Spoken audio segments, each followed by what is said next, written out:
sinagogas. E aqui nós percebemos, né, que alguns começaram a pregar e os pagãos se interessaram e se converteram.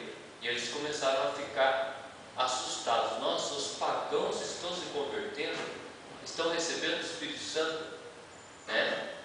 E foram compreendendo aos poucos que o Evangelho não era somente para os judeus. E nessa cidade de Antioquia, né, o Evangelho se estabeleceu de tal forma que era uma grande cidade do Império Romano, e foi a partir de Antioquia e não de Jerusalém que o Evangelho conseguiu expandir de uma forma muito maior e chegou à Europa e depois, né, chegou até nós. Então foi inclusive em Antioquia que o apóstolo Paulo, depois da sua conversão, se juntou àquela comunidade e se tornou esse grande missionário. Então Barnabé foi um grande instrumento de Deus, porque foi ele que foi chamar Paulo depois para realizar a missão. A gente pensa que Paulo, né, se converteu e já saiu pregando o Evangelho. Não. Paulo ficou mais de 10 anos afastado. As pessoas ainda tinham medo de Paulo. Depois dos 10, 12 anos é que Barnabé trouxe Paulo, e ele se tornou um grande mensageiro, né, da palavra de Deus. Então olha para vocês verem como que Deus se utiliza dessas situações adversas para fazer a mensagem dele chegar a todos os povos. Então é isso que nós precisamos compreender. Às vezes as situações difíceis da nossa vida, da igreja, da comunidade, num primeiro momento a gente não entende, e só depois é que a gente vai entender qual é o projeto de Deus. Se utiliza até mesmo de situações negativas para fazer o seu projeto acontecer. E falando em mensagem, né, nós estamos hoje celebrando a festa de Nossa Senhora de Fátima e percebemos que Deus não parou de enviar mensagens a nós. A gente vê, Deus não se esqueceu de nós. Desde Jesus, os apóstolos, é claro, temos os textos da Sagrada Escritura, que está toda a revelação. Mas Deus continua transmitindo mensagens, e de modo especial as mensagens marianas são alertas para nós. E mais importante do que ficar correndo atrás, né, das aparições, é pegar o que a mensagem quer dizer. Não adianta ter imagem de todas as Nossas Senhoras, né, que já apareceram, manifestaram no mundo, né, conhecer toda a história e não colocar em prática a mensagem. Então eu só gostaria de recapitular algumas mensagens até chegar em Fátima, para ver o que Deus pedia para cada povo e o que pede através de Fátima. Então em 1531 temos, né, a manifestação de Nossa Senhora de Guadalupe. E qual que era a grande mensagem de Nossa Senhora de Guadalupe? Era uma mensagem para que parasse com a dizimação dos índios no México, né? Sabemos que a colonização espanhola foi terrível, né? Muitos povos foram destruídos e Maria aparece na feição indígena. E é interessante que houve, né, com a aparição lá em Guadalupe, uma conversão de quase 8 milhões de indígenas, coisas que os franciscanos e os carmelitas, os missionários, não conseguiram fazer em vários anos de missão. Através dessa aparição, milhões de indígenas se converteram. E por que eles se convertiam? Porque viam, né, os espanhóis que estavam pregando o Evangelho, estavam fazendo toda aquela crueldade com eles, do mesmo povo, e eles não conseguiam separar as coisas. Mas pela intercessão de Maria, eles se converteram porque viram a presença de Deus do lado deles. Temos aqui também, né, em 1717, né, a manifestação de Maria aqui no Vale do Paraíba, numa região, né, do país onde a escravidão acontecia. E a mensagem de Nossa Senhora Aparecida principal é um protesto de Deus contra a escravidão, contra todo tipo de preconceito.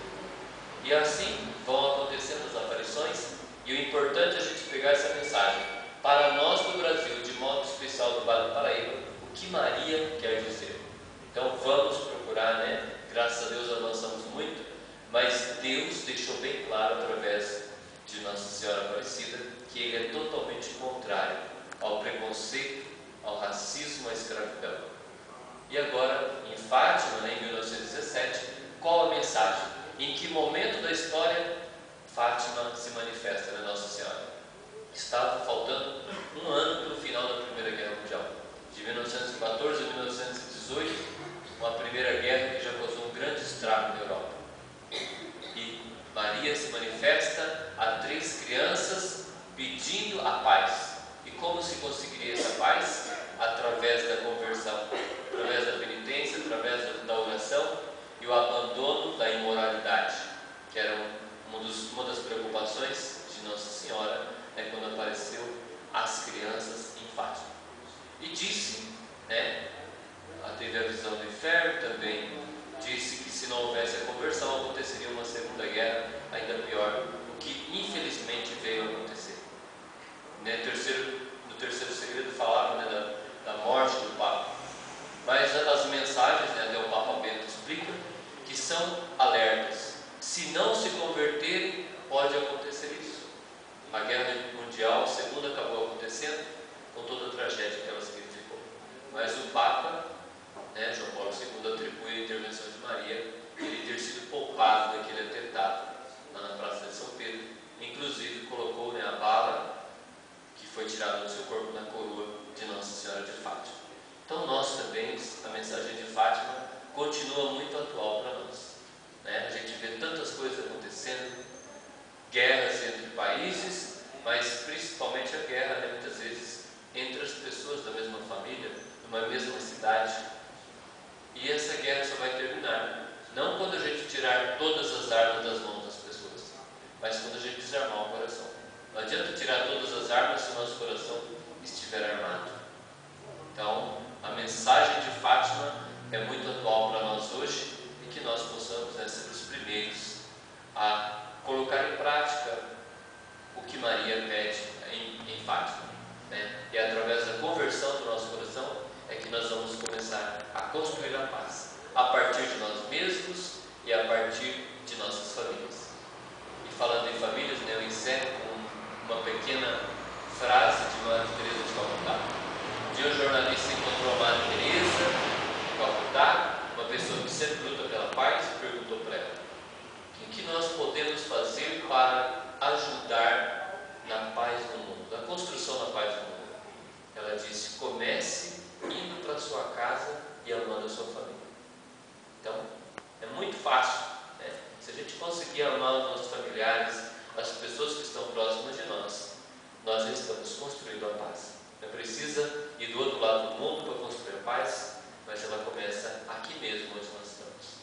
Então vamos, né, nos instantes de silêncio, agradecer a Deus pelo dom da nossa vida, agradecer a Deus porque Ele cuida de nós e continua enviando mensageiros para cuidar do nosso coração, da nossa mente, do nosso espírito, para que nós sejamos pessoas de paz, para que nós possamos encontrar o sentido da nossa própria existência, nos apegando e nos deixando encontrar pelo amor de Deus, ouvindo a palavra do Evangelho, ouvindo também as exortações de Maria na vida de cada um de nós. Que cada manifestação dessa de Maria seja também uma referência para a nossa conversão. Estamos sendo preconceituosos, estamos sendo racistas, estamos escravizando os outros, estamos sendo pessoas que promovem a guerra. Que nós possamos pedir a proteção de Maria para que essas mensagens, né, e principalmente o Evangelho, toque o coração de cada um de nós. E assim é que nós estaremos louvando, fazendo um verdadeiro hino de louvor a Maria e por ela